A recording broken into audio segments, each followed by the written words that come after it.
Toomas juhata sisse ja. Ei, aga istub. Ei pannud tõusa algul püsti. No nii! Nüüd on niimoodi, kallid sõbrad, sisse juhatuks ainult, et kuna see lindistub, siis omavahel juttu ärge ajage, vaid pühenduge kõik, istu siia lauda. Sa süüa ei võtki või? No küll ma pärast võtan. Pärast võtta, sa võid kaasa ka võtta. Austatud daamid ja härrad, täna on siin kohviõhtu, mille peojuht on kapist välja tulnud mees, Andro Roos, see tähendab seda, et ta on Tartu linnapea kandidaat, teeme talle aplausi. Ja head YouTube'i vaatajad, tere teile kõigile ja kõigile siin viibijatel ka kaunis kevadet. Kevad on meile kohale tulnud, linnud juba siristavad ja otsivad pesapuure, aga meie otsime, kuidas Tartu linnas võimu saada. No ma küsin su käest, Andro, et kus sa selle julguse võtsid, et tahad hakata Tartu linnapeaks? Tead, palju siin elanikke on? Alla 100 000 natukene. On ka või? On jah. Ei no, aga mis julgust nagu selles mõttes, et vaja on tegutseda. Kes seda ütles? Seda ütleb meie põhiseadus juba, et vaata, iga kodanik peab tegutsema. No seda küll, aga ma mõtlen, et kus sa selle julguse võtsid nii suure linna juhiks hakata? No oskad sa ka ikka küsida, et ega vaata väiksema linna juhiks pole mõtet hakata nagu, et seal tuleb kommunaalasjadega tegeleda, aga meie ülesanne on siin nagu see, et me mitte kommunaalasjadega ei saa tegeleda, vaid me peame riigi valelt kursilt tagasi pöörama õigele kursile. See on minu seisukoht, et sellepärast on, ega minul isiklikult ei ole seda linnapea kohta tarvis. Sa tahad kogu Eesti, siis ütleb Tartu linnas elavate inimeste eest seista ja nende muresid hakata lahendama. Jah, täpselt. No natuke räägime siis täna Tartu linnast, nagu sa ütlesid, peaaegu 100 000 elanikku ja meie linnapea on olnud pikki aastaid. Oled sa näinud, et kas linnas on arengut toimunud? Ütleme sellist, mida sina oled oma vaimusilmas näinud? Ei, no strateegilist arengut ei ole, aga samas ei saa muidugi öelda, et kõik halvasti oleks. Selles mõttes täna ju vaatad niimoodi, et teed ja tänavad on enam-vähem korras. Ettevõtted toimetavad, vähemalt mingisugused ettevõtted, mis toimetavad, kohvikud on avatud, tänavavalguslambid põlevad. Et selles mõttes justkui pealt näha ei ole nagu probleeme, aga strateegilises mõttes, eks Tartu elab ülejäänud Eesti rasva arvelt. See tähendab seda, et siia on tudengid üle Eesti ja ka rahvusvaheliselt kokku jooksnud. See on üks majanduse vedur, mis siin on olnud. Aga ka see, et Lõuna-Eesti inimesed on Tartusse kokku jooksnud. Põlvamaa on tühjemaks jooksnud, Võrumaa on tühjemaks jooksnud, Tartu maakond on tühjemaks jooksnud, Peipsi äärest on tühjemaks jooksnud. Nii et Tartu on elanud sellest vanast rasvast, aga siit edasi enam selles mõttes ei saa, et ka suur tööstus näiteks on siit lahkunud. Raudteetransport, võrreldes sellega, mis ta näiteks nõukogude ajal oli, see on nii tööstustoodete vedamisel vähenenud kui ka inimeste vedamisel. Ega ei ole enam ju Venemaa suunal transporti, ei inimeste transporti ega ka kaupade transporti. Ainult ühes suunas selles mõttes, et Tartusse tuleb Vene nafta, ütleme bensiin ja diisel, aga siit enam midagi ei lähe. Vanasti läks nagu, see ei ole küll Tartu toodang, aga ütleme Kunda tsementi läks ja Tallinnast läks sprotti veel, ütleme siin 10 aastat tagasi, aga nüüd ei lähe ju tegelikult mitte midagi. Tartust ei lähe juba ammu mitte mingisugust kaupa ei Venemaale ega ka ei lähe lääne poole ega põhja poole ega mitte kuhugile.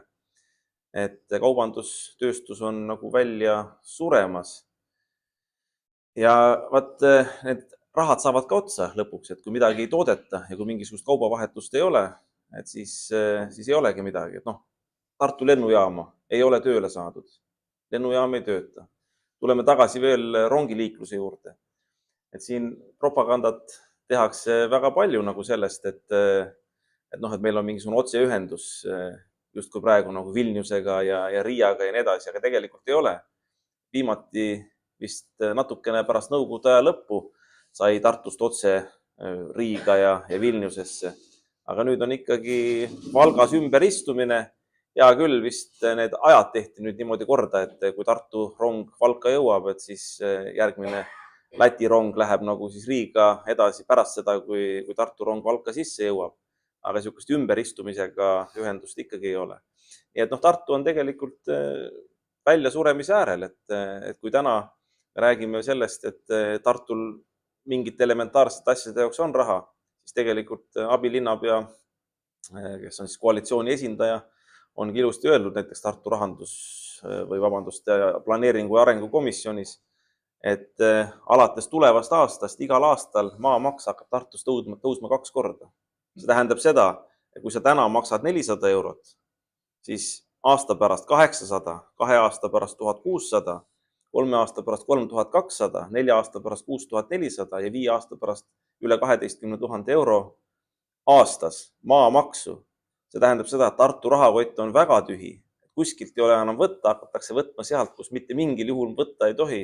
Ehk hakatakse maksustama inimese välja teenitud vara, tema kodu. No ja küll võib-olla kodualune maa jääb esialgu välja, aga see on poliitiline otsus, seda võidakse ka pärast valimisi muuta, et raha on vähe ja hakatakse kodualust maad võtma. Aga ega see ei olegi tähtis, et kas kodualune, mitte kodualune. Ettevõtete omanduses olev maa või eraisikute omanduses maa, mis ei ole sinu kodu, need on kõik maksu all, üürikorterid näiteks. Üürikorteriga üürnik ei ole maaomanik, maksab ikkagi maaomanik ja ta teeb üürnikele põhimõtteliselt need maamaksuarved edasi. Nii et elamiskulud hakkavad tõusma ja no loomulikult see on sihitud nagu pärast valimisi niimoodi. Et pärast valimisi saab avalikuks, et hakkab tõusma see maamaks 2 korda ja praegu tundub veel kuki-muki olevat. Nii et ma ütlen, et ajad hakkavad rasked olema ja siin tuleb kursimuutus teha, enne kui Tartu välja sureb. Ütleme, kui palju riike, täna sa volikogus ei ole? Ei ole. Oled kandideerinud? Olen. Oled. No noor mees veel ei osanud veel ennast kokku võtta. Aga ei olnud õige aeg. Õige aeg. Nüüd sa tulid kapist välja, nüüd on õige aeg. Aga ütle, kas Tartu või Eesti Vabariik, kui palju doteerib Tartu linna? Ei doteeri üldse? Ei kuidas sa seda doteerimist võtad, et eks ta ikka ju maksab, ütleme, maksab kooli pearaha näiteks. Õige. Eks ta mingisugust dotatsioone veel annab. Ega dotatsioonina võib ka ju seda võtta, et annab ju osa üksikisiku tulumaksust Tartu eelarvesse. Ja mitte ainult Tartu, vaid kõikide Eesti omavalitsuste eelarvesse. Aga vaata, selles ei olegi nagu küsimus, et näiteks kui mina oleksin linnapea, tead, kuidas mina seda asja lahendaksin. Ega meil on süstemaatilised probleemid, mis on nagu Eestis lahendamata, sealhulgas Tartus ja Tartu regioonis. Mina läheksin selle jutuga, et nüüd on 2 valikut, kulla vabariigi valitsus. Kas annate meile 200 miljonit nende ja nende infrastruktuuri investeeringute tegemiseks, me tahame suurejoonelise tööstuse välja arendada Tartus näiteks, et inimestel oleks tööd ja leiba, tuleks kaubavahetust, annate meile 200 miljonit selle tegemiseks või kehtestame Tartu piirkonnale erimajandusregiooni staatuse ja kehtestame erimajanduse režiimi, tõmbame Tartu piirkonnas maksud alla võrreldes muu Eestiga. Aga seega, kas omavalitsus saab seda teha või? Omavalitsus saab kõike teha. Munasid peab olema. Ma saan siis aru, kui sul on 51 häält, siis sa saad seda teha. Siis saan teha, jah. Siis läheme Tartu volikogusse, tõstame kätt, küsime, kes on selle poolt, et kehtestada Tartus erimajandustsoon, erimaksurežiim, kes on poolt, et me läheme selle nõudmisega vabariigi valitsusse, alternatiivse nõudmisega anda Tartule 200 miljonit eurot tööstuse suurejooneliseks väljaarendamiseks. 51% on poolt, 26 häält, Tartu volikogus on poolt, ülejäänud võivad olla erapooletud või vastu. Me esitame Tartu linna kui omavalitsuse poolt sellise nõudmisi vabariigi valitsusele. Ja ei lõpeta seda nõudmist ära. Nõuame, kuni me saavutame kas ühe, teise või kolmanda tulemuse, mis meid rahuldab. Kas sul on kuskilt näide võtta või sa mõtlesid ise oma peast välja? Ei, ma usun, et iga inimene, kes nagu strateegiliselt suudab mõelda, suudab selle mõtte peale tulla. Aga vaatame kas või see, et mulle ei meeldi nagu eeskujusid tuua, ega ühel mehel ei pea nagu ja otseselt tulema eeskujusid, et ise võib ka mõelda, aga hea on ju vaadata näiteks Ameerika Ühendriikide tänast presidenti, kes ei lähtu mitte sellest, et mis on nagu poliitkorrektne ja mida on peetud siiamaani võimalikuks, vaid ta mõtlebki nagu loovalt, et mõtlebki ettevõtja moodi, et pakub erinevaid tehinguid. Loomulikult teisele poolele peab ka see tehing kasulik olema. Nagu ma ütlen sulle seda, et näiteks me nõuame 200 miljonit Tartu see on sul välja arvutada. No ma võtan sulle praegu 200 miljonit, et see on piisav raha, et panna nagu suuremajooneline tööstus käima. Eks täpselt arvutusi tuleb teha, aga vaata, ega vabariigi valitsus sellest ei kaotaks ju, kui ta annaks Tartule 200 miljonit. Sellepärast, et ma räägin, et me ei kuluta seda ära mitte selle peale, et me linnapea saadame kuhugile sõpruslinna kohtumistele või ostame uue ametiauto või midagi taolist. Ma räägingi sellest, et me kasutame seda investeerimiseks, uute tootmiste, uute ettevõtmiste käima panemiseks. Need hakkavad teenima ju maksutulu ka Eesti Vabariigi riigieelarvesse. Me investeerime selle 200 miljonit eurot selle mõttega, et üks investeeritud euro tooks tagasi näiteks 5 eurot, mis tähendab seda, et me teeksime sellest 200 miljonist eurost, kui need tööstused tööle hakkavad, miljard eurot näiteks. Ja sealt hakkab tulema maksutulu. Inimesed saavad tööd, tuleb üksikisiku tulumaksu, osa tuleb Tartu eelarvesse, sellest osa läheb vabariigi eelarvesse, tuleb sotsiaalmaksu, see läheb kõik vabariigi eelarvesse, pensioni arvestusse ja ütleme, ravikindlustuskulude katmiseks. Tuleb käibemaksu, tuleb isegi maamaksu. Ettevõtted tulevad, hakkavad tööle, siis on millest maksta seda maamaksu, mis hakkab tõusma 100% aastas. No ma kuulen sind ja mõtlen, et sa oled noor, perspektiivikas noormees, et kas sa öösel magad ka, kui sa niisuguse asju välja mõtled. Aga ma küsin su käest, et milline see tööstus peaks sinu vaimusilmas olema, millele sa tahad seda raha anda? Millises, ütleme sellises, on ta mingisuguse kohaliku tooraine peal või on ta mingisugune kuskil tuuakse siis siin läbi või siin töötlemiseks ja vormis lõpptoodanguna? No eks ta peab ikkagi olema nagu seotud sellega, mis Tartu eripärad on. Et Tartu eripära, mis on ülikool, aga on ka laboriseadmed, aga on ka kliinikum, ülikooli haigla, meditsiin, kõik kuni organidoonorlusteni välja. See kõrgtehnoloogia, milles me saaksime olla väga head ja milles me tegelikult oleme juba väga head. Ainult, et see tuleb tuua suurde tootmisesse, ka ravimitööstus näiteks. Eestis on olnud ju ravimitööstus ja Põlvas on ravimitööstus ja on olnud palju suuremalt see ravimitööstus. No Põlvas enam vist ei ole, et siin ära nagu ütleb, et seal ei ole ravimitööstus kunagi. Kolbakovvis tahtis teha nagu sinna. No tahtis. Me peame üle küsima. Peame üle küsima. See mees on aasta 16, ta ei tea. Pakendati suured kotid, toodi tablette, pulbrit ja siis Põlvas pakiti nad siis kuskile pudelisse või...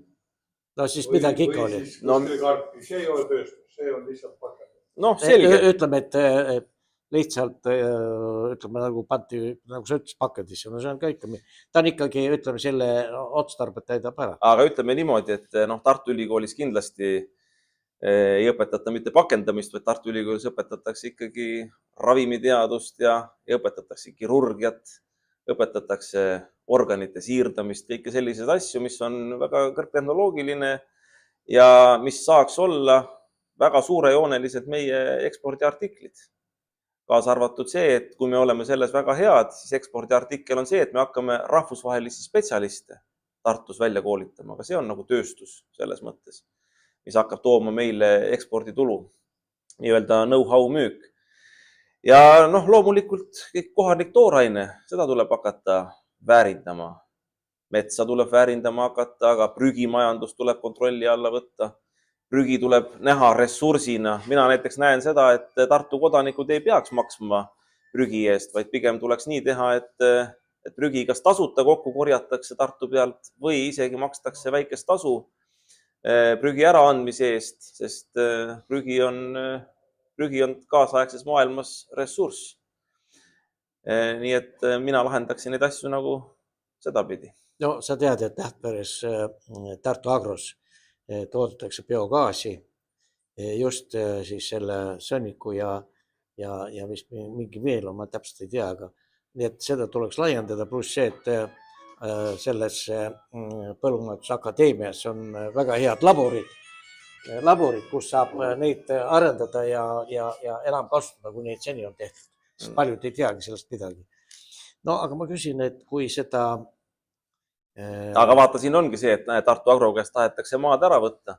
Aga Tartu Agro meestel ja naistel peab endal olema piisavalt julgust, et tulla kas või näed Keskerakonna nimekirja, öelda niimoodi, et mina kandideerin, tulge kõik, koonduge minu taha, saame 51% kohtadest Tartu volikogus ja siis hakkab Tartu linn võitlema ka selle eest, et Tartu Agro ja Tartu Agro suurused sugused tootmisettevõtted, põllumajandusettevõtted alles jääksid, edasi areneksid, mitte et neid, ütleme, laiali tassitakse või laiali veetakse.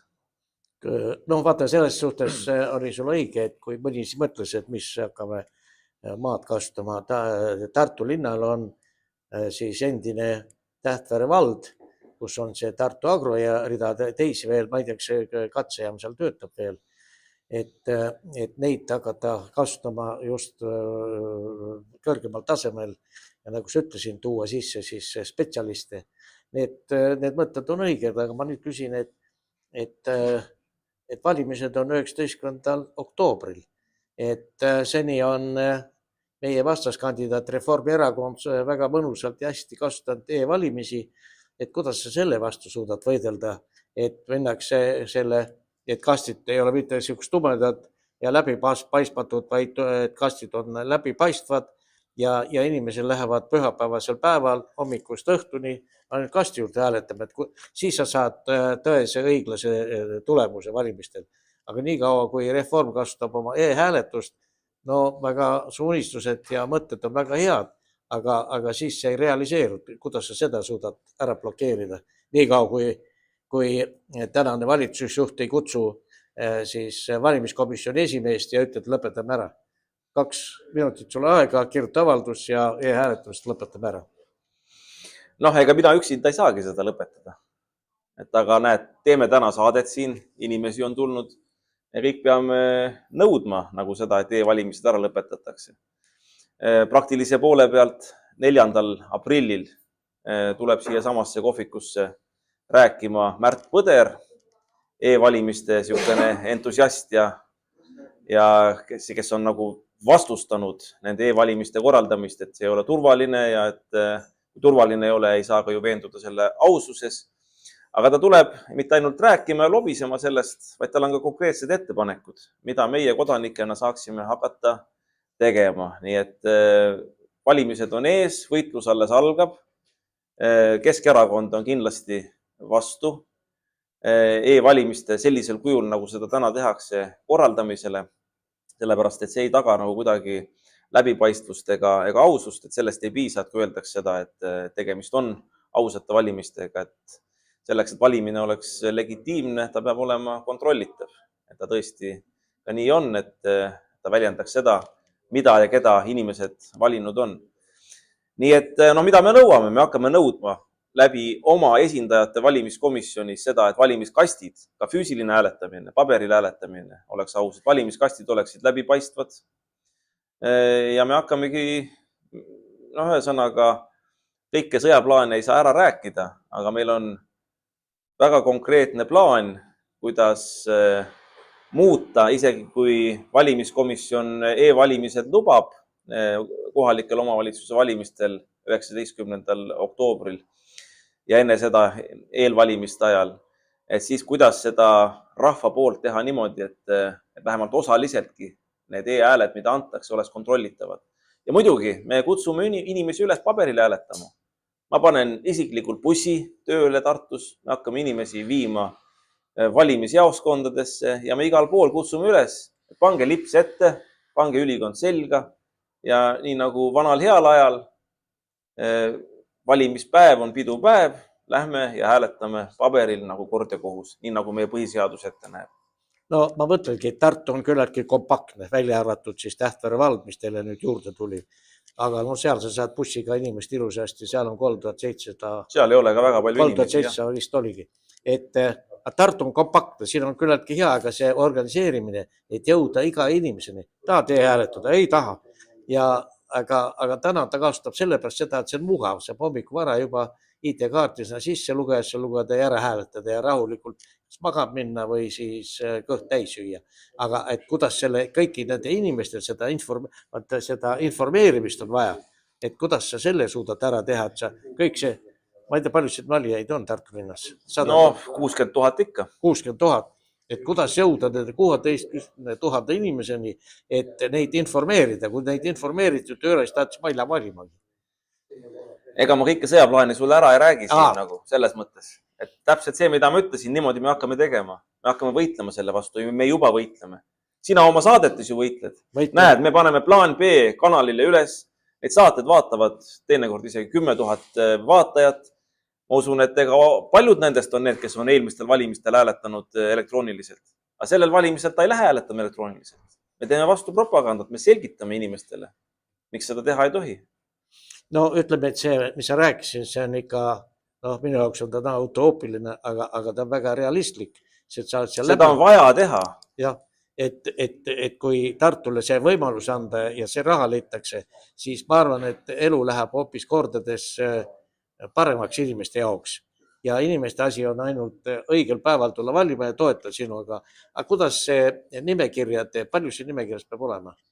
Nimekirjas ei pea palju olema, aga Tartu volikogus on 49 kohta. 49. Et vähemalt 49 nime me peame panema, et juhul kui Tartu kodanikud 100% meid toetavad, et siis meil oleks 49 volikogu liiget panna. Aga meie eesmärk on saada 25 volikogu liiget vähemalt. Aga öelge nüüd see, või sa ütled tähendab seda, et aga nimekiri on meil praegu juba üle 50 nime, nii et ma kutsun kõiki, kes meid kuulavad kaasa, et kes aga tunneb, et ta tahab, et tal on midagi Tartu ja Eesti jaoks teha, tulge meie nimekirja. Et see on muidugi võimalus plaan, kui see ainult realiseeruks, on väga võimalus plaan. Aga ma küsin, et mis kõige olulisem, et kuidas seda informatsiooni edasi. Jah, sul on see ka hea, teeme talle aplausid, ta on YouTube'i kanali teinud oma vahenditega ja oma ajast. Ando Roosile aplaus, mida te kõik saate vaadata, kui te ainult seda tahate. Aga ma mõtlen, et millised võimalused on veel seda Tartu linnas, vaata siin on jälle hakkab mängima rahalised võimalused. Et neid pilte täis topib. Mina seda õigeks ei pea, aga... Ei, kuskil mingit rahalist reklaami me ei osta. Ei osta, jah? Nii palju meil raha ei ole. Ei ole, jah. Aga muidugi oleks igavasse Erne tänavasse oleks vaja ka siin pildid püsti panna ja... Ei, või joonistad ise või? Pildid paneme püsti, aga põhimõtteliselt raha me välja ei käi selle eest. No vaata, vanker on ju siin. Ma ei tea, linnavalitsus on öelnud, et see on minu vanker. Ma ei tea, kus nad seda võtavad ja see minu vanker ei ole. Ma kasutan seda vahel nagu põhimõtteliselt. Aga sinna üks hea inimene ongi pannud üles kogukonna kohviku reklaami. Linnavalitsus saatis mulle reklaamimaksu teate, et kuule, Andro Roos, maksa reklaamimaks ära. Ma ütlesin, et aga mis alusel, et kes see peab maksma? Kuule. Et siis põhimõtteliselt saadeti, et reklaamimaksu peab maksma reklaamimaksu paigaldaja. Aga mina ei ole seda paigaldanud. Üks hea inimene paigaldas selle. Nii et meil on toetajaid ja need toetajad tulebki mobiliseerida. Kes paigaldab ühe reklaami, kes paigaldab teise, kes kolmanda, kes paneb bussi tööle. Et ühesõnaga niimoodi me hakkamegi seda tegema. Et kõik teie, kes te täna siin olete. Ja see ei ole utoopia jutt, et muidu on nagu see, et räägib lillelaps, et hakkab tegema kuskil. Aga me kõik peamegi andma oma panuse. Mina võitlesin automaksu vastu oma kaarikuga. Ma oma raha eest ostsin sinna peale ei automaksule. See silt varastati muide ära siin 6 aega tagasi. Murti sisse sinna vankrisse, varastati ära. No kellel huvi oli varastada? No ilmselt nendel, kes automaksu kehtestasid. Või oli lihtsalt mõni vandaal, ma ei tea. Aga igaüks peab mõtlema, et mida ta oma raha eest teeb, nagu et millist propagandat ta teeb selleks, et Reformierakonna võim täna Tartus murda. Ja ma räägin nagu tõsist juttu tegelikult. Niimoodi ta nagu on. Jõuluajal kaarikuga sõitjaid oli väga palju. Ma ütlesin ka nendele, et aga te sõidate kaarikuga, teete lastele sõitu, pange sinna taha peale ei automaksule silt. Keegi ei on nõus panema. Aga me peame leidma, ja ma loodan, et teie hulgast, need inimesed, kes on nõus ka oma rahakotist panustama seda, et Reformierakond maha võtta. Kui igaüks oleks oma autole peale pannud ei automaksule, kui igaüks oleks pidurit pannud või blokeerinud näiteks Tartu liiklust, oleks tõsised ummikud tekitanud niimoodi nagu Lõunamaades on seal Serbias ja Kreekas ja Hispaanias ja kus need Prantsusmaal, kus need massimeeleavaldused toimuvad praegu Rumeenias muide, eks ole. Türgis, kui me blokiksime ära kuuks ajaks Tartu liikluse, see automaks võetaks tagasi. Me peame hakkama selliste asjadega tegelema. Ma ei kutsu üles kedagi nagu õigust rikkuma või niimoodi, aga me peame hakkama tõsisemalt tegelema ikkagi lollidele otsustele vastu võitlemisega ja see saab kampaania põhiosaks. Vaata, me süüdistame, et eestlane on olemuselt selline apaatne, paikne, rahulik.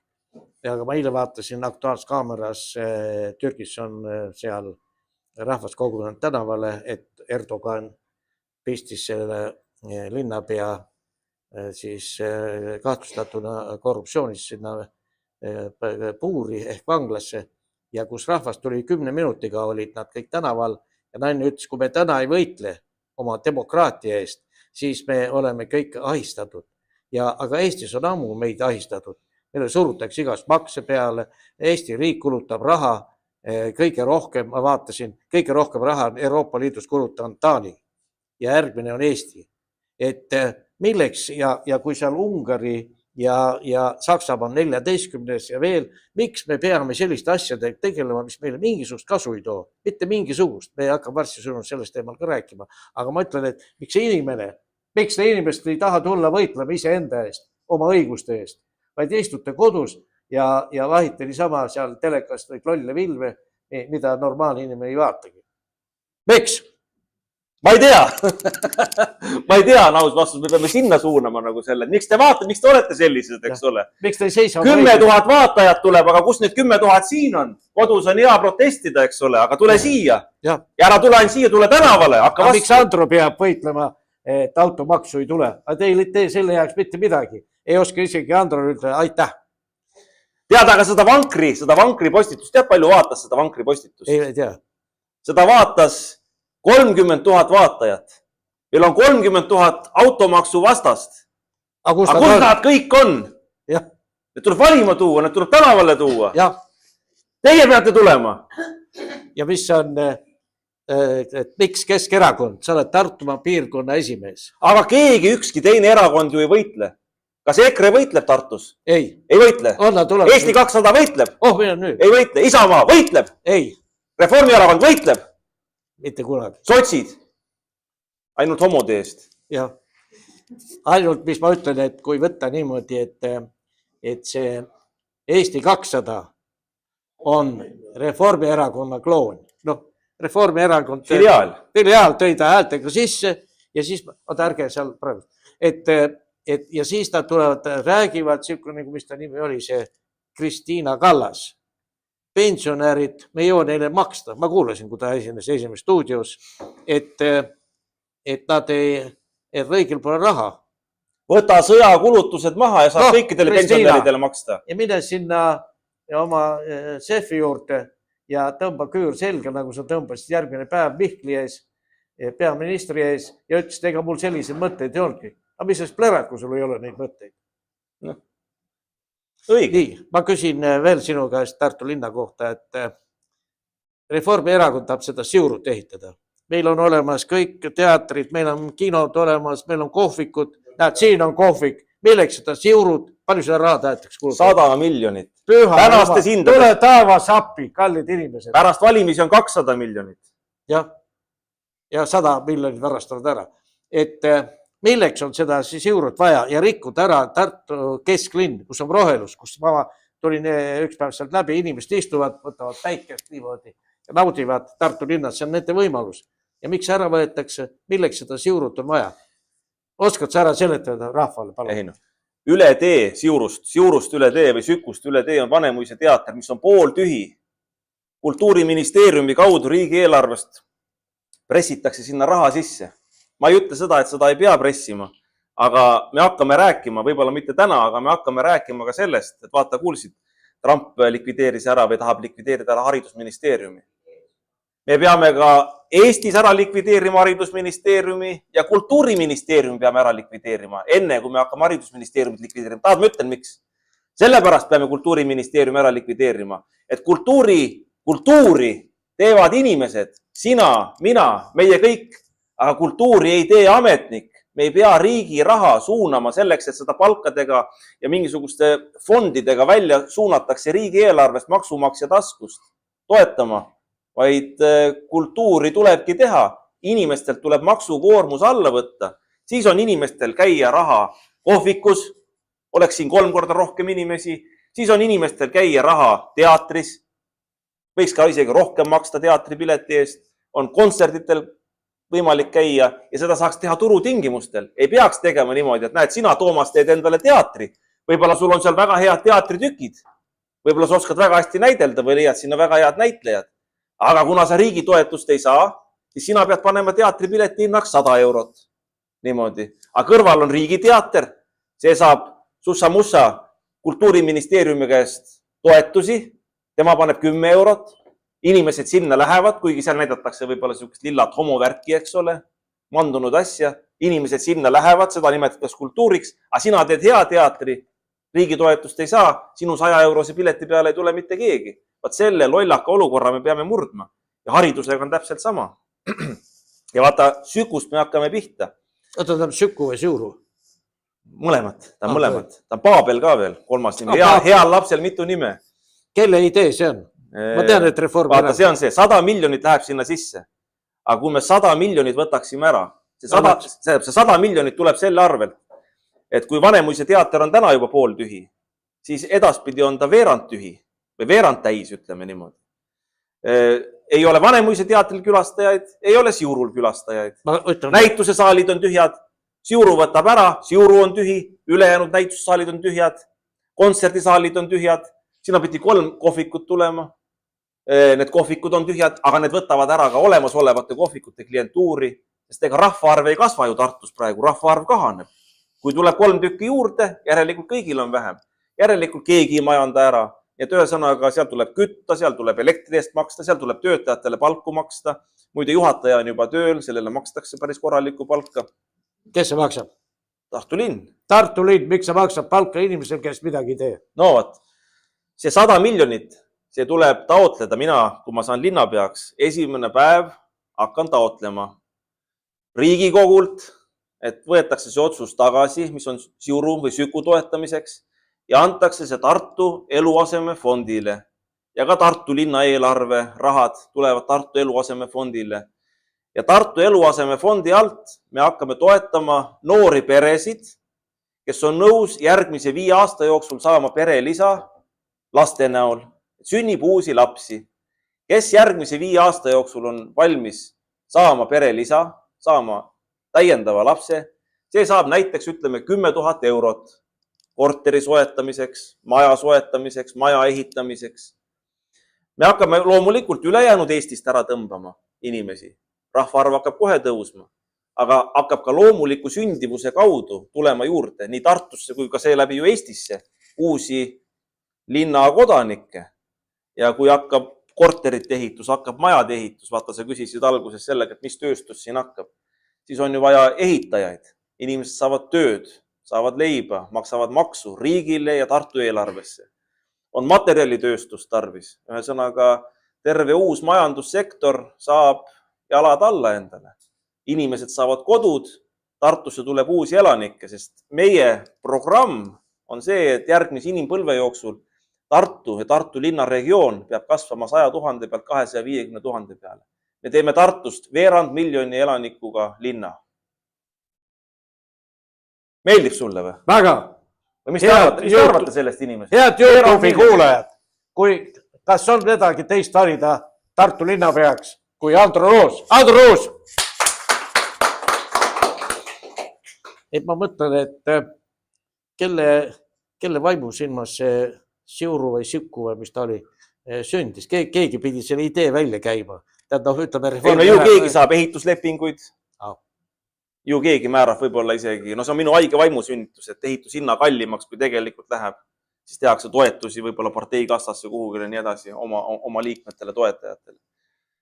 Vabandust, kui palju on siis praegu projekteerimise ja selle ühe ametniku, nagu sa rääkisid, kulutatud selle raha juba ära, selle sama nii-öelda halva asja peale. No ühesõnaga, praegu on nii vähe, ma sulle sendi täpsusega ega ka 100 000 euro täpsusega ei oska öelda, aga praegu on nii vähe kulutatud, et kui me praegu pidurit tõmbame sellele projektile, siis tegelikult võime öelda, et hea, et niigi läitse, midagi kulutatud ei ole. No praegu on seal detailplaneeringu tegemiseks läinud ja on selle juhataja palgaks läinud ja niimoodi reklaamimiseks, et nipet-näpet, et see ei ole kindlasti miljonitega mõõdetav. Nii et täna, kui me täna ära lõpetame, kui me valimistel tuleme võimule, kui me saame Reformierakonna maha võtta, siis hea küll, nad võib-olla ei jõua isegi seda detailplaneeringut kehtestada. Aga igal juhul, koppa nad maasse ei löö, ehitusluba nad ei saa, ehitama nad reaalselt ei hakka, me saame selle 100 miljonit ära päästa. Aga ütle nüüd moodi, et kui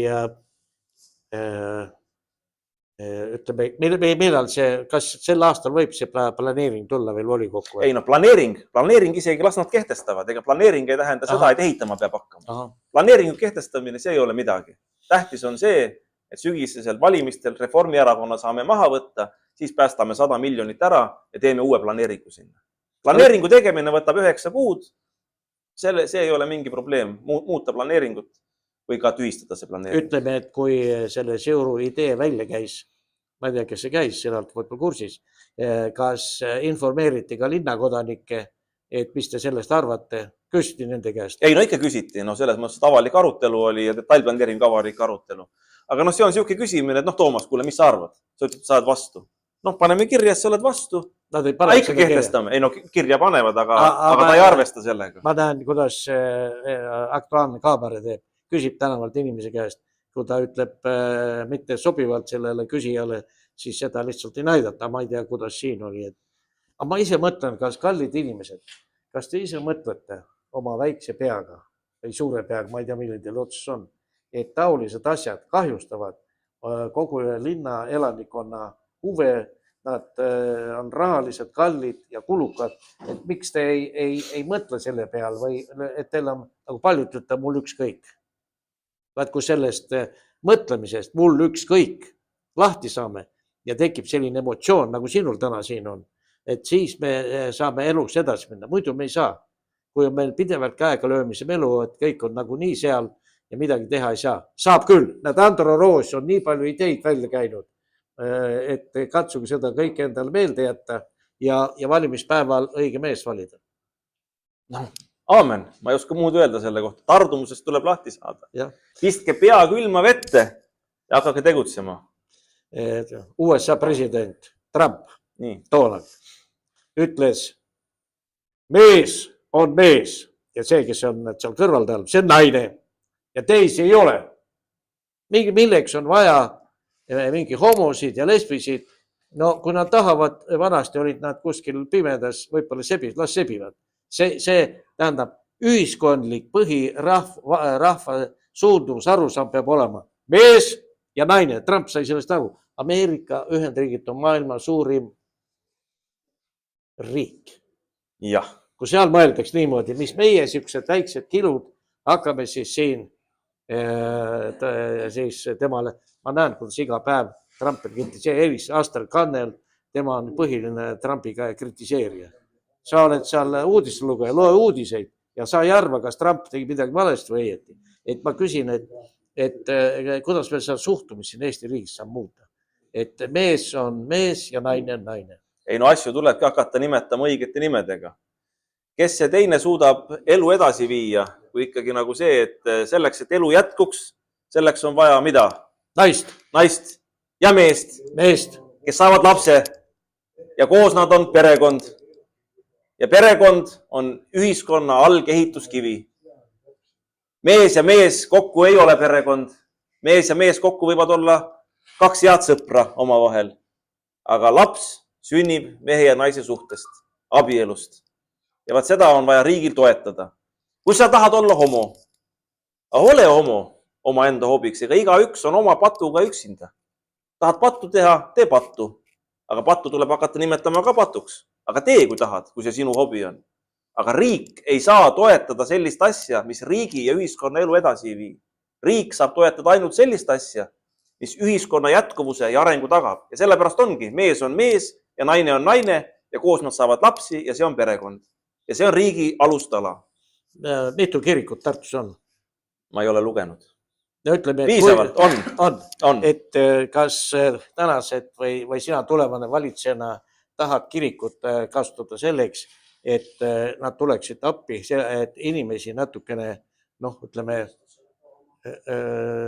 usku tooma ja uskuma millessegi, kas või sinusse, kui tulevasse linnapeasse, et kui palju sina tahad nendega tegeleda või ta üldse? Jumalasse tuleb uskuda, ma ütlen sulle ausalt.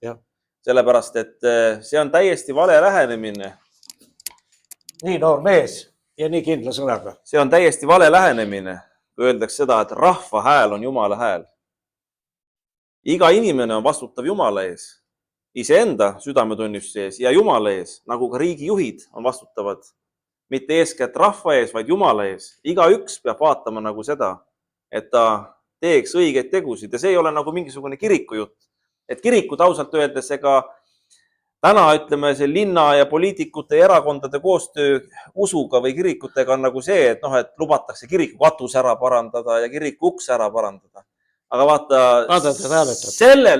seda tuleb ka võib-olla teha. No mitte võib-olla, et ärme laseme ilusad hooned ära laguna, tuleb teha, nad on kultuurimälestised. Aga ega Jumal ei ela kirikus. Jumal elab sinu õigetes tegudes.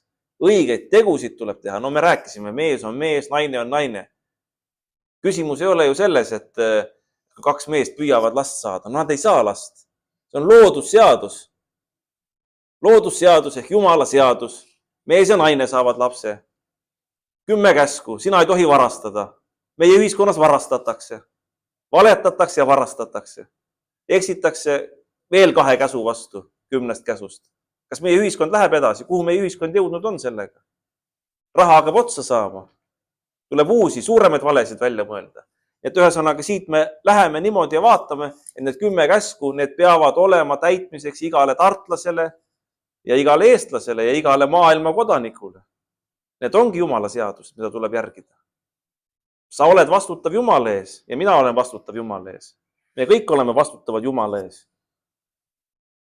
Muidu me hävime. Küsimus on alles jäämises.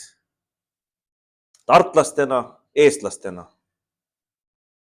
Kuidagi on meie ühiskond selles suhtes viltu vajunud, et usutakse neid asju, nagu me enne siin rääkisime, lesbid ja pederastid. Neile ei pea küll kallale minema, aga peab iga mees olema mehe eest väljas ja naine koduhoidjana, lapse kasvatajana, hea emana, aga mitte tegelema nende asjadega, mis ei too ühiskonnale absoluutselt mingisugust kasu. No lähme nüüd järgmise juurde. Trump ütles Zelenskile, Biden andis Ukrainale 350 miljardit sõjaabi, riigi raha. Aga see väike juudi poiss, Zelenski ütles, et ta ei ole nii palju saanud, ta on 70 miljardit saanud. Et siuke nahaalsus, ma küsin, et Trump ütles, et kui sul seda raha ei ole, siis annad meile muldmetalli ja see asi läks ka nüüd tuksi seal. Et Eesti on andnud minu meelest üle 300 miljoni euro raha, kõige rohkem Balti riikidest, isegi Lätist ja Leedust. Kuskilt ma lugesin isegi miljard 2 aasta jooksul. Võib-olla küll 1 aasta. 1,14 miljardit. Jah, ma vaatasin, see võist oli 1 aasta. Et miks me seda teeme? Ja miks me pole, näiteks üks mees hommikul kirjutas sinule sinna, et me aitame selle pärast Ukrainat, et Venemaa meile kallal tuleb. Maailmas sõbrakene maksavad huvid. Me seisame oma huvide eest. Me aitame ja kõik riigid teevad ju lepinguid. Kõik sõlmivad lepingud, et see raha, mida me sulle laename, annad sa meile tagasi, kas siis maavarades või rahana, aga Eesti riik ei ole mingit lepingut sõlminud. Ja see sinu pealkiri on õieti küsitlus. Aga kus meil selle rahast on see, millise kaevanduse või nüüd seal on need aatomilektrijaamad me endale saame? Vaata, mina vaatan seda asja niimoodi, et see USA maavarade leping, muide see ei ole sõlmitud tänase päevani. Ja eks see tuleb õige pea välja, miks see ei ole sõlmitud. Kurjad keeled räägivad seda, et aetigi Zelenski poolt ilmselt siis tehing nagu lörri sellega USA presidendi juures, mis oli 28. veebruaril või millal nad kokku said seal, sellepärast, et maavaraleping võib olla sõlmitud juba Suurbritannia ja Euroopa Liiduga. Ja sellepärast ka Suurbritannial ja Euroopa Liidul, nagu me näeme, tegelikult on väga suur soov seda sõda edasi pidada. Nii et maailmas maksavad ainult huvid ja muidugi ma ise kontrollinud ei ole, aga president Trump ütles ju seda ilusti, et kui ta kritiseeris või tõi välja tehiolusid, et kuidas on Ameerika aidanud Ukrainat ja kuidas on Euroopa nii-öelda aidanud Ukrainat. Ameerika on andnud abina, valdavalt abina Ukrainasse. Euroopa Liit ja Suurbritannia on andnud laenudena. Eesti, mina olen enam kui veendunud, et me ei ole laenu andnud, et me oleme riigieelarvest andnud just nimelt selle 1,14 miljardit erinevate nimede all. See on 4 aasta jooksul, jah? Ja 3 aasta jooksul toetusi. Aga mille pärast meie halvemad oleme siis näiteks kui Euroopa Liit, kui Suurbritannia, et miks meie rahvas, Eesti rahvas peab kannatama ja siin ei ole midagi küünilist, sest vaata, meil on reaalselt küsimus küttehindades näiteks. Ega see maavaraleping, see iseenesest, see on küll alandav võib-olla Ukraina rahva jaoks, kindlasti on alandav, et kui sind naaber ründaks, eks ole, ja pärast mina tuleksin sulle appi, aga ütleksin, et Toomas, et anna pool oma külmkapi sisust mulle ära, et ma aitan võidelda sinu eest. Ühelt poolt tundub küüniline, aga teiselt poolt ega ma tühja kõhuga ei saa võidelda ka ju põhimõtteliselt. Et kui meie oleme näiteks pidanud andma rahvana ära 1,14 miljardit, siis loogiline oleks ju vastu saada, et Ukrainal on ju väga suured kivisöevarud, aga meie kodud kütmiseks vajavad kütet või on ka metsavarud, et aetakse Narva kateldesse ju ka halupuitu ja kõike seda, see teeb meie halupuidu hinnad ja üldse toorpuidu hinnad Eestis kõrgeks. Et miks mitte kokku leppida, et näed, me oleme teile andnud, aga me tahame saada vastu, mitte tasuta, aga näiteks poole hinnaga, et Ukraina ka teenib natukene. Ei teeni nii palju kasumit, kui ta muidu teeniks selle kivisöe või toorpuidu ekspordi pealt, aga annad poole hinnaga, annad sõbra hinnaga meile. Ega Trumpi ettepanek on ju taoline, ega Trump ei öelnud ju seda, et annad kogu maavara meile ära. Jutt oli ju sellest, et pool ja pool, et teeme kasumi. Selle kulutatud raha eest. Kulutatud raha eest, teeme kasumi pooleks. Nii et, aga nüüd need tingimused, mis on väidetavalt, kui see tõsi peaks olema, et Euroopa Liit ja Suurbritannia on hoopis juba Ukrainaga selle lepingu maavarade kohta ära sõlminud, neid tingimusi me ju ei tea, kas Ukraina üldse midagi saab seal. Ja vaata, küsimus on nagu selles, et me täna õhtul ju mõtleme siin, et me ei vali nagu pooli, et ega me kindlasti ei ole ju Ukraina vastu selles mõttes ja ammugi mitte Ukraina rahva vastu.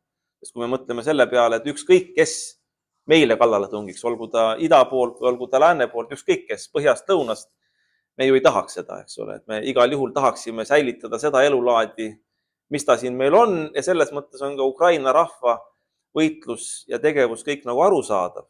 Aga mitte ei ole arusaadav Ukraina valitsuse tegevus alati. Näiteks mina vaatan seda asja niimoodi, et kui näiteks Zelenski avalikult oli väga vastu sellele, et Ukraina maavarad siis teha leping Ameerikaga ja anda sealt osaliselt Ameerikale ära. Ma tean, mida mina oleks Zelenski asemel teinud. Ma ei tea, kas sa pead mind putinistiks selle pärast. Ei pea, sealt õige mees. Aga kui Trump ütles, et anna 500 miljardi eest ära Ukraina maavarasid, mina oleks Zelenski asemel sammunud Putini juurde ja öelnud niimoodi, et kuule, teeme sinuga hoopis diili. Et Trump tahab minu käest 500 miljardit. Aga mina annan sulle 250 miljardit. Teeme koos maavaratööstust. Aga tingimus on see, et territooriumid annad tagasi ja aitad sõjast laastatud piirkonnad Vene rahadega, Vene gaasirahadega üles ehitada. Vot see oleks diil olnud. See on väga hea diil. Aga miks Zelenski ei teinud seda? Mis seal taga on? Ei tea. Territooriumid saaks tagasi. Kogu aeg ta nutab ja pingub, et meie territooriumid. Ta ei saa seda tagasi. Täna ei saa. Täna ei saa tagasi. Selle poliitikaga ei saa tagasi. Aga millest sõda algas? No NATO, nagu ütleb Trump. Trump teab, mina ka tean. Aga head YouTube'i kuulajad, siin on inimesi, et nad siit siis igavana kodust ära ja ma ei tea, kas teile see jutt meeldis või meeldis. Kui meeldis, teeme aplausi. Sulle meeldib või? No küsi, tahad küsida midagi? Mina küsin. Jah. Ütle nimi ka. Mina olen Kleeri. Ma kogu aeg mõtlen selle peale, et meie riik on väga valesti käitunud ja teinud, et meil eestlasi on niivõrd paljusid välja rändanud ja eriti noori. Riik peab mõtlema selle peale, kuidas oma rahvast tagasi saada, et nad tuleksid tagasi. Ja kui nad tulevad tagasi, mis me nende hüvanguks võiksime teha? Aga mitte nii, nagu Vene ajal või eestlased läksid, kui sakslased tegid nad nii paljaks, et nad läksid Venemaale, tsaar jagas maid. See on minu põlvkond, mina olen sellest 3. põlvkond juba. Rändasid Venemaal.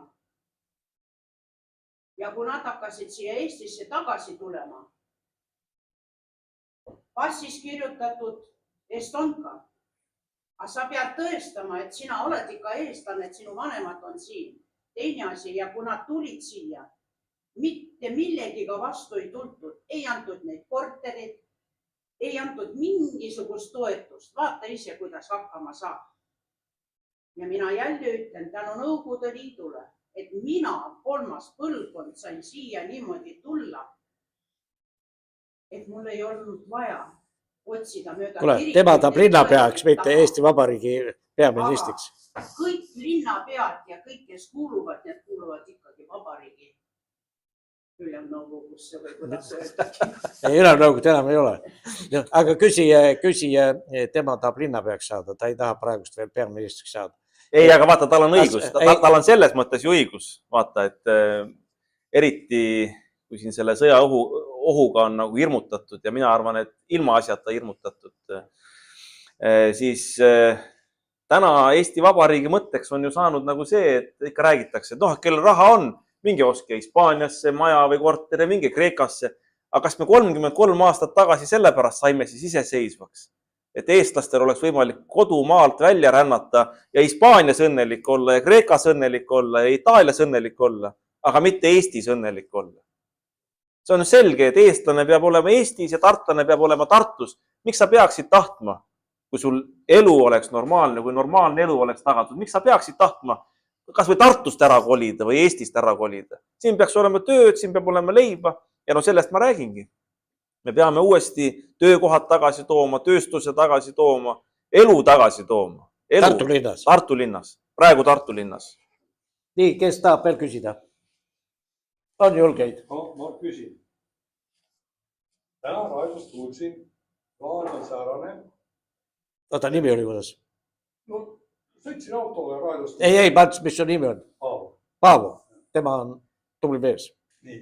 Ja kuulsin, et plaan on niimoodi, et sõda hakkab, no ma ei tea nüüd, kas Eesti ja Venemaa vahel või kuidas see asi on, aga igatahes, et 2027 on plaan pidada sõda Venega. Nüüd, kui tuleb meil sõda Venega 27. aastal, selleks ajaks on Anto Roos juba Tartu linnapea. Minul on nüüd küsimus, kuidas Tartu linnapea nüüd, kui on sõda, siis käib pommitamine ja ajad kukuvad kokku siis ja inimestel on nagu vaja, ütleme, tunda endast kindlana, et mida võtab siis Tartu linnapea ette selleks, et Tartu linna elanikud võimalikult vähem saaksid või võimalikult rohkem oleks turvalist nendele elukeskkonna. Mida siis Tartu linnapea, kui 27. aastal nagu Eestis on plaanitud sõda Venemaaga. No ma ei tea, kas see on enne valimisi või peale valimisi, 27 aastal valimisi. Ja arvestades seda, et Isamaal ja Reformil oleks vaja nagu saada jälle hästi hääli, siis peaks sõda hakkama enne valimisi. Vähemalt sõjaga ähvardamine väga tõsiselt. No jah, aga 27 aastal plaanis sõda. Ta küsib, et kas sa varjendit hakkad ehitama? Kuidas nüüd, ei no kas varjendit või mida? Ei hakka varjendit ehitama. Varjendid, see on raiskamine ja see on elavatele inimestele põhimõtteliselt kirstude, suurte kirstude tegemine. Varjendid ei aita. Sellisel kujul varjendid, mida... Kuidas nad tunevad ennast siis turvaliselt? No sa oskad ka ikka küsida nagu selles mõttes, et vaata 33 aastat või kuidagi 10 aastaid enne seda on valmistatud ette seda olukorda, mis on praegu valmistatud. Noh, küsimus on üldse nagu selles, et no vaata, kui ma välja keerutan sellest vastusest, et nagu Konstantin Pätsile heideti ka ette, et noh, ühed heidavad, et noh, ta tegi kõik nagu, mis võimalik 40. aastal ja 39. aastal, ja teised ütlevad, et ta ei teinud nagu midagi ja oleks võinud rohkem teha. Aga küsimus ei ole ju selles 39. või 40. aastas. Küsimus on selles, et Eesti mängis ennast auti nende otsustega, mis ta mängis 20 aasta jooksul, 1920 kuni 1938 või 39. Ja nüüd küsimus on selles, et kui 2027. aastal peaks sõda tulema, siis on plaan, eks ole, siis linnapea või linnapea kandidaat Andro Roos ei saa täna mitte midagi selle heaks teha ja ma ei saa ka linnapeana midagi teha selle heaks, kui Eesti välispoliitika on selline, mis ei suuda sõda ära hoida. Sõda ei ole kunagi nagu ühepoolne, et üks lihtsalt tahab tulla ja tuleb. Ei ole see tänane Venemaa nagu keiser Nero, nagu meil ajalooõpikutest öeldakse, et, noh, et tuleb lihtsalt sellepärast, et ta on hull. Teine pool tuleb sulle kallale, ka tänaval ütleme, kui keegi tuleb sulle annab molli. Ta ei tule tõenäoliselt, 99% tõenäoliselt ta ei tule mitte sellepärast, et ta on hull, vaid ta tuleb sellepärast, et noh, tema arvates sina oled teinud midagi, mis väärib sulle molli andmist. Ja vaata, ma ütlen, et linnapeana ma ei saa mitte midagi teha, kui see sõda hakkab. Mitte midagi ei saa teha. Aga ma linnapeana saan seda teha, et kui me 2025. aastal saame 51% volikogu kohtadest, siis me hakkame nõudma Tartu linnana Eesti välispoliitika muutmist selliseks, mis vastab meie rahva huvidele. Vaata, Toomas ka rõhutas siin alguses, et iga rahvas ja iga riik peab lähtuma oma huvidest. Tänane Eesti välispoliitika ei lähtu meie huvidest. Meie huvides ei ole esiteks sõja kiskumine, aga me sõda kisume kogu aeg lähvimisega. Vaata, kuidas sõda ära hoida. Šveits on ka väike riik. Šveits on ka väike riik, nii nagu Eesti on territooriumilt isegi väikesem. Rahvast on kordadest rohkem. Rahvast on rohkem, aga isegi väga sõjakas Hitleri Saksamaa ei mõelnud ju kordagi tõsiselt neile kallale minna. Või kui me täna vaatame nagu seda Taiwan, mis on tegelikult see õige Hiina. No ma täna ei ole Eesti riigi ametnik, ma võin seda öelda, et Taiwan on õige Hiina selles mõttes, et ta on Hiina vabariik. Puna-Hiina on ju nagu see rahvavabariik, kus siis sisuliselt kommunistlik partei tuli võimule ja see algne Hiina vabariik taandus siis Taiwani saarele, sellepärast ongi 2 Hiinat ja see suur Hiina nii-öelda sisuliselt kogu aeg ju ähvardab, et kuule, me tuleme, võtame su ära, et sa oled tegelikult meie provints. Aga mis on reaalsus? Reaalsus on see, et ta küll ähvardab, aga ta mitte kunagi ei tule ja ma usun, et ta ei tule ka ja tead, miks ta ei tule? Sellepärast, et 80% maailma kiipide tootmisest on Taiwanil. Hiinal, Puna-Hiinal on neid kiipe vaja, Ameerika Ühendriikidel on neid kiipe vaja, Euroopa Liidul on kiipe vaja, Venemaal on kiipe vaja. Tervel maailmal, nii Taiwani pooldajatel kui Taiwani vastastel on Taiwani vaja iseseisvana, et ta neid kiipe toodaks. Ja samamoodi on nagu see, et milleks Eesti Vabariiki oli vaja Eesti Vabariigi sündimisel? Leninil, aga ka põhimõtteliselt lääneriikidel. Ega me ei saanud iseseisvaks ainuüksi oma vaprusele tuginedes.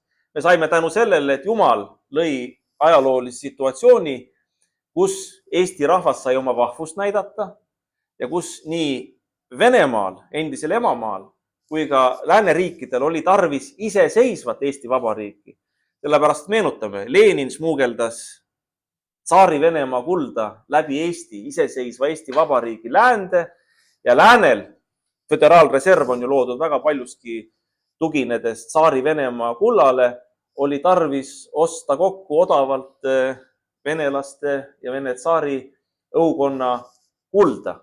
Ja see oli Eesti Vabariigi, vähemalt üks kaalukas põhjus, miks maailm vajas nii ida kui lääs iseseisvat Eesti Vabariiki.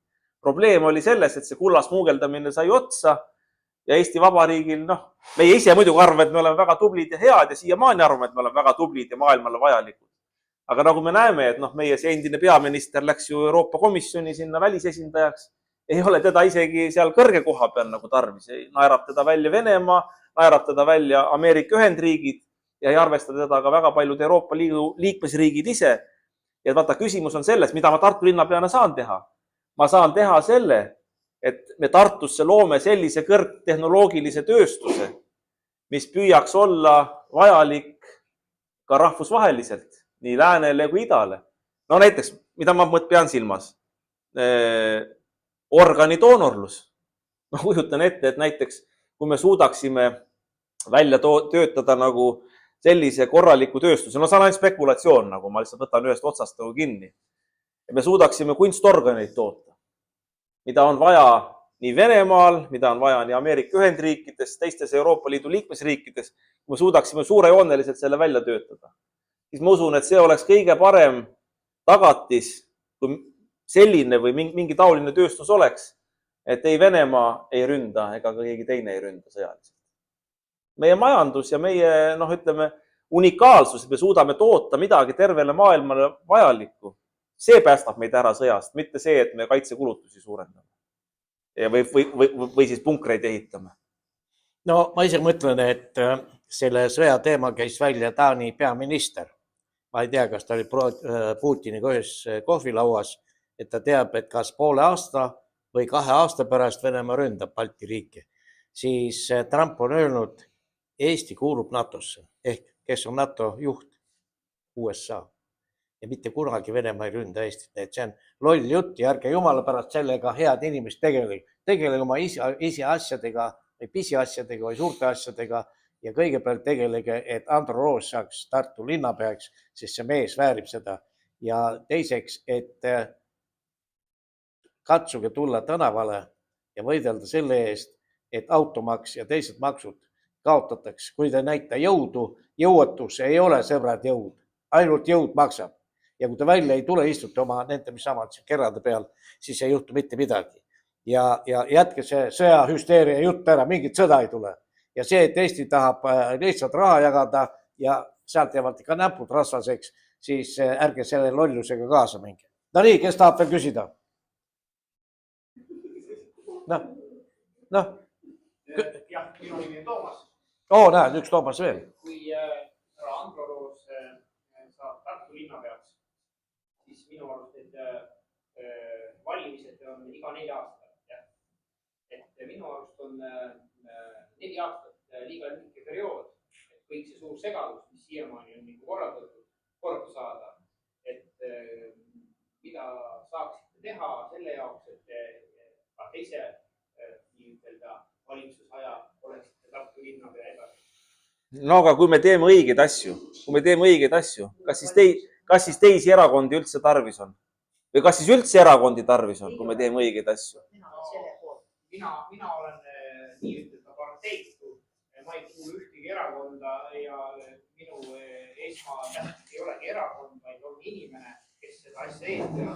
Olen pikalt kuulanud teid, mitte ainult täna, vaid ka siin ennem ja kui teid saaks kloonida, teid oleks 10, siis jagaks teid üle Eesti laiali ja saakski sellise Eesti, nagu me kõik tahame. No aga kloonime nii. Oota, teeme seal mehele aplaus, see on hea küsimus. No aga kloonime niipidi, et igaüks hakkabki, ühesõnaga pistame kõik koos pea külma vette, teeme pea hästi selgeks ja hakkame tegutsema, siis ongi kloonitud. Siis ongi niimoodi, et kogu Tartu koondub niimoodi, teeb ja mõtleb nagu Andro Roos, ütleme siis nagu sina ütled, aga jäädes ikkagi Toomaseks ja sina jääd ka Toomaseks ja sina jääd Kleeriks ja nii edasi, aga hakkame tegutsema koos.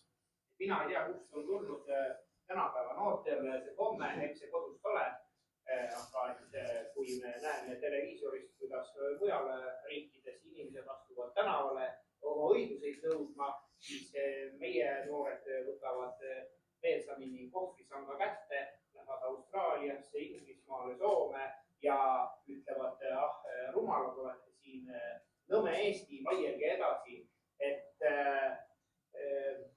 me peame nendele siin midagi pakkuma, et nad ära ei läheks.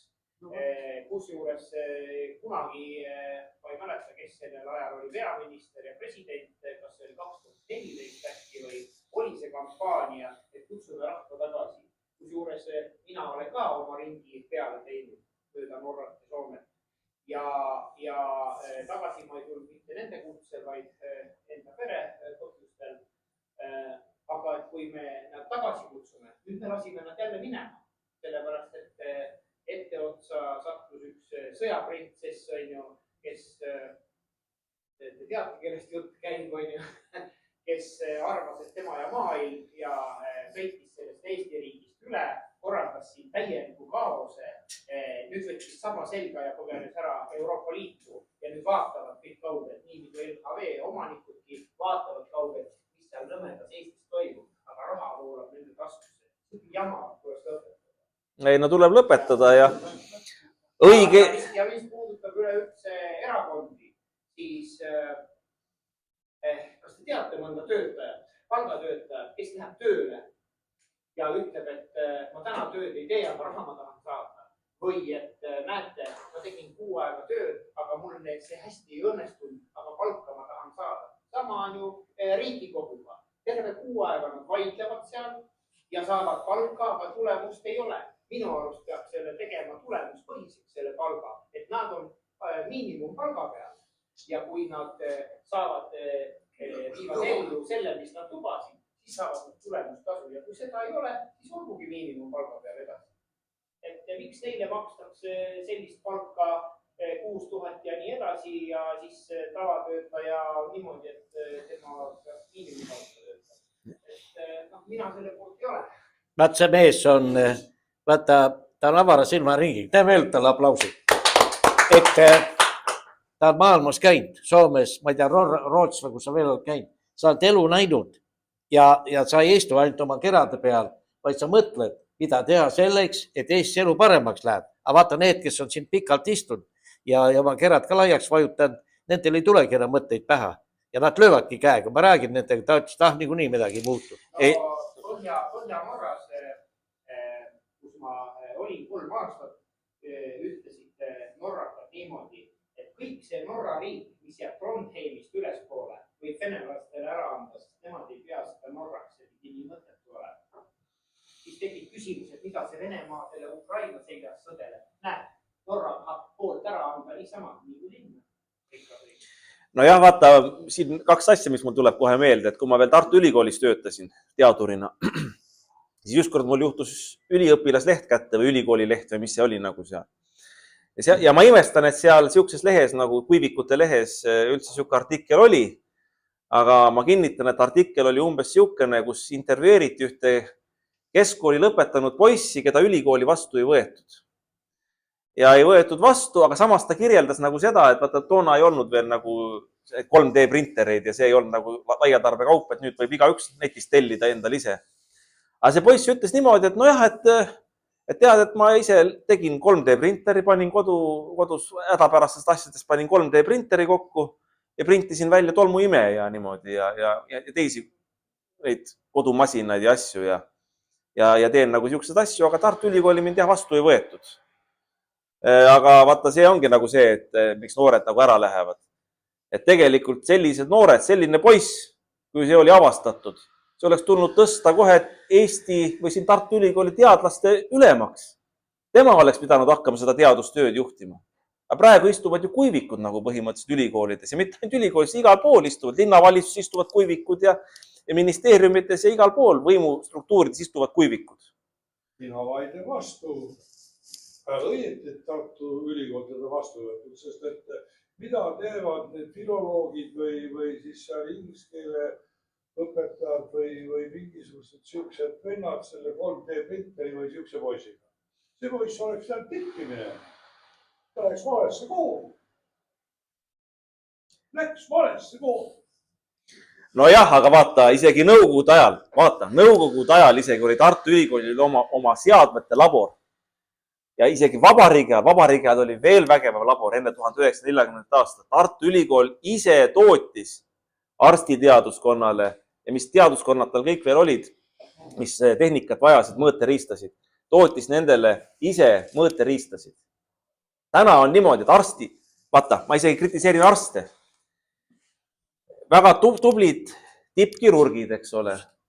Nad õpivad laseritega töötama. Tahad küsida? Aga nüüd küsimus on nagu selles, et kui tõesti elekter ära läheb või näiteks Ameerika Ühendriigid või kust iganes ostetakse need laserpinkide tarkvara sisse, ühel hetkel vajutab nuppu, et näiteks litsentsitasud on maksmata Eestil. Laser ei tööta enam. Aga kas need noored peale kasvavad arstid skalpelliga oskavad tööd teha? Tavalise füüsilise skalpelliga. Sama küsimus on raamatupidajate kohta, kes teevad raamatupidamisprogrammis raamatupidamist. Aga kas nad paberi peal oskavad teha? Või minu eriala, pangandus. Mina olen ehitanud üles näiteks pangandustarkvara. Ma tean, kuidas arveldused käivad ja kuidas arveldused käiksid ka siis, kui elekter ära kaoks, serverid ei töötaks. Sest 30 aastat tagasi veel ju põhimõtteliselt pangad omavahel rahvusvaheliselt ka arvelasid tšekkidega ja ei olnud mingit kompuutersüsteemi. Tänapäeva peale kasvab põlvkond, kes ülikoolidest tuleb, mitte üheski valdkonnas tegelikult ei tea või kaugeneb sellest algprintsiibist. Ka põllumehed näiteks. Ma olen põllumajanduskoolis käinud, ma olen ka välja õppinud põllumees kutseharidusena. Hiljuti siin paar aastat tagasi lõpetasin. Tänapäeva traktorid suudavad ise ju künda ja pidada nagu seda vagu ja ei olegi seda meest sinna rooli tarvis, et ta pöörab vao otsas ümber, tuleb tagasi. Aga kõik on seotud programmiga. Kui sa litsentsitasu maksad, siis traktor pöörab ümber. Aga kui ei maksa, siis pead ise rooli keerama. Aga tänapäeva põllumehed, keda välja koolitakse, nad ei oska seda rooli isegi pöörata enam. Et ühesõnaga me koolitame selliseid inimesi, kes tavaoludes töötada ei oska. Ja nüüd isegi traktor, kui me põllumehest veel räägime. Kui kütust ei ole, näiteks ütleme, et tulebki sõda, on kütusekriis, aga põldu oleks vaja ju harida. Isegi kui hobuseid leiame, võidusõidu hobused on, ega nad hästi põllutööks ei kõlba, aga hädaolukorras, kui paljud tänastest noortest põllumehestest oskavad haakeriistu hobusele näiteks taha rakendada? Keegi ei oska või peaaegu keegi ei oska. Nii et vaat tegelikult nende küsimustega tuleks hakata tegelema. Kutsekoolides, ülikoolis, igal pool. Jah, aga mina olen hobus ette rakendanud. Mina ei ole, mina ei oska. Mina oskan. Nii keegi mulle kunagi, ma väike tatikas oli, näitas, õpetas. Aga siis, kui Vene kroonusse läksin, oli mul vaja hobule ette rakendada. Siis mõtlesin, panin niipidi naabini ja ei läinudki poolt tundi, kui oli hobune rakendatud ette vanke. Keegi õpetab. Aga seda, et näiteks ütleme seda mingi programme teha või siis ütleme neid igasuguseid arvuti teaduse koosasju, neid ei õpi veerand palju. Neid ei õpi poole päeva, neid ei õpi ka isegi 3 kuuga. Ja mis on tulemus Eestis? Eestis on neid hobuse rakendajaid kurat tuhandeid. Neid on tuhandeid, kes saavad poole tunniga selle hobuse sinna ära rakendatud või selle adra sinna taha. Ja võib-olla päeva jooksul kuidagi reguleerivad teha. Kui adra leiame. No ja kui adra, aga neid tuhandeid.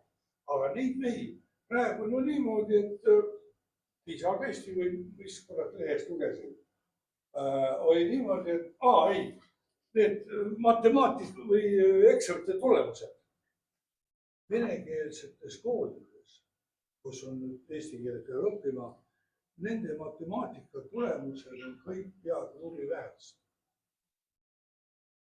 Mida see tähendab?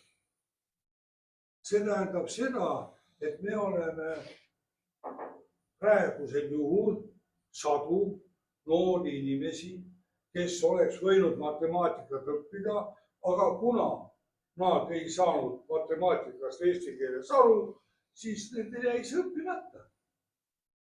Ja praegune sõjategevus, nagu Ukraina on näidanud, enam nende hobuse rakendajatega suurt midagi peale hakata panema. Seal on vaja neid nupuga mehi, kes oskaksid konstrueerida, kes oskaksid programmeerida ja ühesõnaga säärase vendi on vaja sõjaväest. No kuulsin jälle raadiost, et nüüd kaitsevägi läheb ülejärgmine aasta 12 kuu peale. Sest neid, kes ütleme padruni sealt püssitorust kuskile suunda välja lasema. Neid on külluses, aga neid enam võib-olla siis 27 aasta, kui sa plaanid sõda. Ma saan jurasin. Mis kuradi sõjajuttu sa ajad siin? No aga raadios ütleb. No mis kuradi, sa oled vana mees, üks loll juttu. Kas kindral Merilo siis räägib jura juttu või? Kuule, see on ülevalt antud. Kindral Merilo ei saa rääkida jura juttu. Mõtle loogiliselt. Eesti NATO liige, USA on NATO juht. USA juhib kogu NATO süsteemi. Ja Merilo rääkis, et 27 aastal on plaanis. No võib-olla. Pane edasi. Nii, ole hea. Mina ei saa selle sõjajutuga ka nagu tulla. Ma olen eluaegselt sõjavastane olnud. Täna ma tulin ka siia, nagu kuna siin teema on natukene sõda, siis selle pärast. Et see sõda kindlasti ei ole ju Eesti asi. See sõda on ikkagi, me teame, et see NATO laienemine, mis on 89. või 90. mis aastast ta algas, eks ole. Ja kui nüüd Venemaa pani oma punase joone nii-öelda paika, siis suurriigina on tema oma huvide eest väljas, et ta pidi ju midagi tegema. Et ma ei tea nüüd seda sõda õigeks lahenduseks, aga Venemaa lihtsalt näitas, et kes ta siis on. Nii, mida sa küsid? Ma tahtsin küsida seda, et see on teine asi, kas kohalik võimu inimene ehk linnapea saab teha midagi ka valimiste heaks, sest valimise üks kõige suuremaid vigasid on see, et praegusel juhul, et me ei näe, keda me valime. Ja teine asi on see, et sellel valitaval ju puudub vastutus. Et kas on võimalik teha niimoodi, et ei ole mitte üldse salajane näiteks, kas kohalik linnapea saab selleks midagi teha või vähemalt, mida sa arvad selleks? Tahad ma ütlen, mida saab teha. Suur pettuse võimalus, ma ei saa öelda, et pettus, ma ei ole seda ära tõestanud, aga väga suur pettuse allikas on see, et Tartus kas on 11 valimisjaoskonda ja ükskõik millises Tartu piirkonnas sa oled, sa võid minna suvalisse valimisjaoskonda. Ja no see on teistes omavalitsustes ka niimoodi, näiteks Tallinnas. Pambola Kolbakov on siin rääkinud, et kuidas ta käis ühes jaoskonnas, seal anti sedel, hääletas ära, läks järgmisse jaoskonda, seal taheti anda sedel, et ei ole ühesõnaga digiajastul isegi niisugust tsentraalset kontrolli, et mitu korda üks inimene hääletamas käib. No täpselt nagu Ameerikas, et ka mingisugused surnud hinged hääletavad ja inimesed mitu korda hääletavad ja nii edasi. Ja no lisaks käis veel, ütleme seal elektrooniliselt, sai mitu korda hääletada, nii edasi tagasi.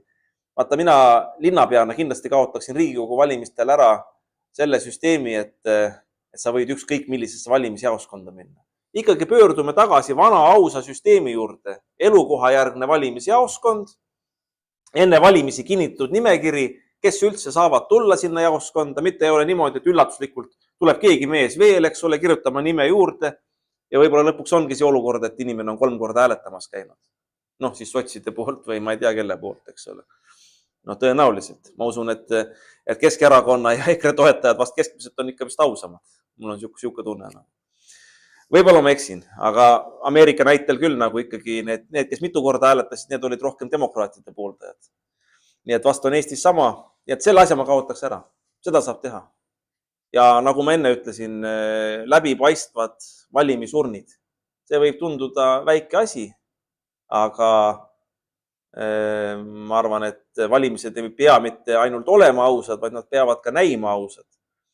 Ja kolmas asi, mida saaks teha, vaata see nüüd seostub selle 4. aprilli teemaga, mis tuleb, Märt Põder tuleb siia rääkima. Ta teebki sellise töötoa, sest nii palju, kui ma olen temast aru saanud, on olemas tegelikult programm, millega sa saad oma e-hääle alla laadida arvutisse. Aga kui saab alla laadida, siis saab ka üles laadida. ja vaata, kui me Tartus oleksime võimul, mida me teha saaksime Riigikogu valimistel, on niimoodi, et me saame luua Tartu valimiskomisjonile sellise veebirakenduse, kus me kutsume inimesi üles, tagades seejuures anonüümsuse ja seaduste täitmise, laadima, kes tõesti muud moodi ei saa, kui ta ikka peab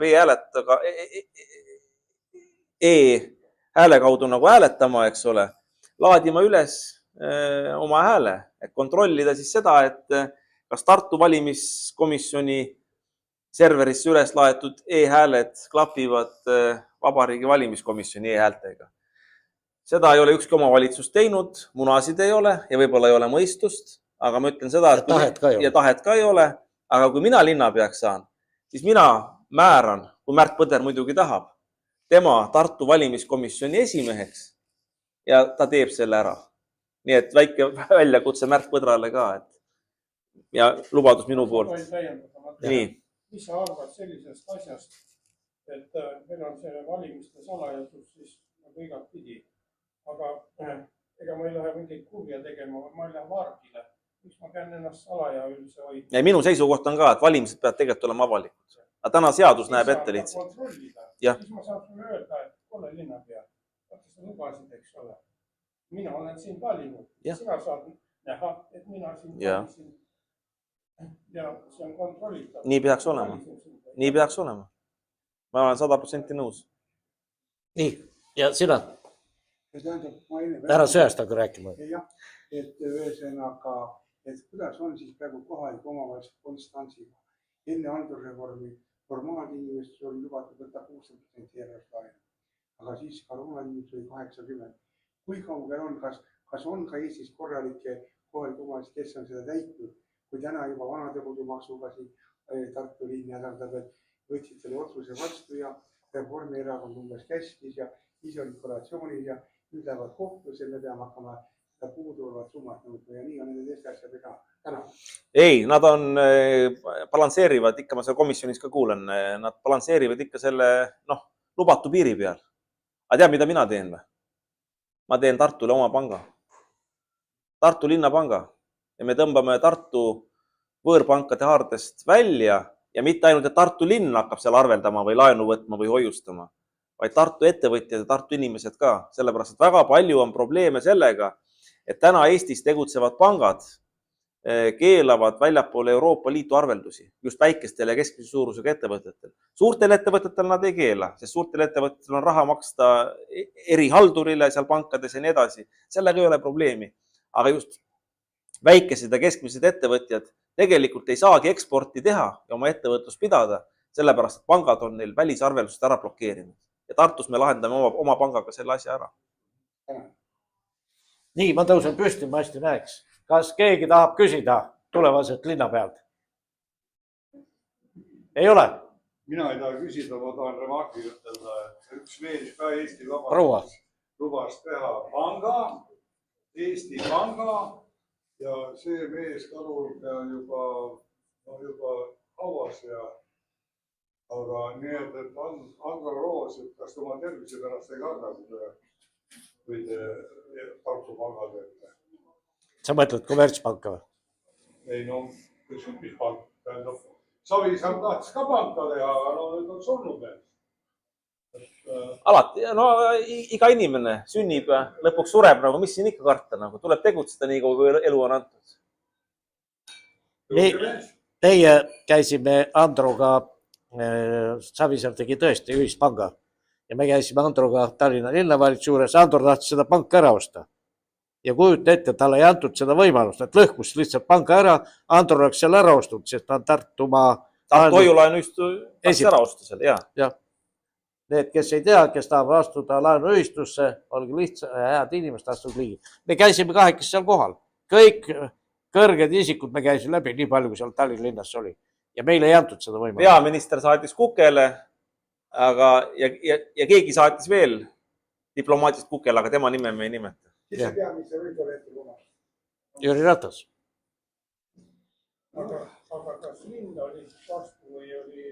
Ei, linn ei olnud midagi. Linn ei olnud vastu. Asjamehed olid vastu. Peaotsustajad olid vastu. Ja oleks Tartu laenuühistu ära ostnud, oleks ta kordades suurem, võimsam, aga eks seda ei tahetud, ma sain sellest aru. Jadro sai ka. No nii, tahab keegi veel küsida? Täname Toomast ka. Teege mulle ka aplaus. Nii, head YouTube'i kuulajad. Siin minu vasakul käel on Andro Roos, noor mees, ettevõtja, Tartu linna Keskerakonna esimees ja muidu tubli mees peab nad siin YouTube'i, et me saame kõike seda siin vaadata. Ma soovin sulle jõudu ja mis kõige tähtsam, saagi linnapeaks. Teeme nii. No nii. Aitäh teile, saate veel siin süüa, saate veel siin võtke kohvi ja anda talle äkki nõu, kes ei ole, proua äkki ta tahab veel nõu anda. Mul on 100 sugulast, kuidas ma saan teda aidata. Nii. No nii, nüüd on vaba mikrofon. Vaba mikrofon, jah. Tere, tulite või? Kurat, meil on nii põnev siin. Tere. Põnev alles algab, te lähete juba ära, jah? Ei lähe. Aga jah. Mind tunnete või? Tunnete mind või? Ei tunne. Mina olen Toomas Paur, kes teeb YouTube'is Toomas Pauri autorisaateid. Nii. Te ei ole siis vaadanud? Mina ei ole vaadanud, minu abikaasa vaatas. Mina olen vaadanud, jah. Tõsi või? Jaa. Aga kes teid õpetas niimoodi kätte andma? Kes õpetas? Jah, muidu tavaliselt võtavad kõik niimoodi. Nüüd soliidne taam. Tubli naine. Absoluutselt. Jah, ma käin WC-s ära. Ma isegi 2 tundi. Ärge sinna kauaks jääge. Ei. Tahan teiega kohe rääkida. Andro, Jaa. kas peab edasi panema või? Ei pea. Mis sa kellaajaks panid alguses? 5:30. Siis ei pea. Kuidas te seda kääri tegite? Mina ei oska. Tal ei olnud komitseri. Jaa. Ja siis ta võttis käärid ja pudeli ja kadus taha rõudu ja tuli tagasi. Noh, ma tean seda varianti, et paned raamatu vastu seina, siis lööb. Niimoodi, seda ma ei tea. Aga see nõuab nagu häid närve, sellepärast, et kui sa lööd nurga all, siis lähed pudel puruks. Ja. Põhjaga vastu lööma ja tuleb välja. Ja. Ühel hetkel saab hammastega ära tõmmata. No see on Nõukogude Liidu sünniaastaga inimese oskus nagu selles mõttes. Nõukogude inimene on... Kuidas te minu ometigi sellise soveetiku saavad üldse? Nõukogude inimene on leidlik. Vaata, tänapäeva noored on võib-olla rohkem niimoodi by the book nagu, eks ole. Ei ole. Aga võib-olla ei ole, võib-olla ma eksin. Mingisuguse umbes 20 aastat Eesti haridussüsteemis toimetanud, et mitte ennast liiga tähtsaks teha, siis kunstikoolid erinevad ikka nii välja, et õpetasin kompositsiooni ja kõik jutud, mis puudutavad lumehelbekesi, absoluutselt ei vasta tõele. Andro. Noored on täpselt samasugused nagu teie või minu noorus on. Ehk siis sama protsent on jobusid, sama protsent on nutikaid inimesi. Lihtsalt ma arvan, et ilmselt tõstetakse avalikult esile lumehelbekesi. Ei, neid isegi ei tõsteta.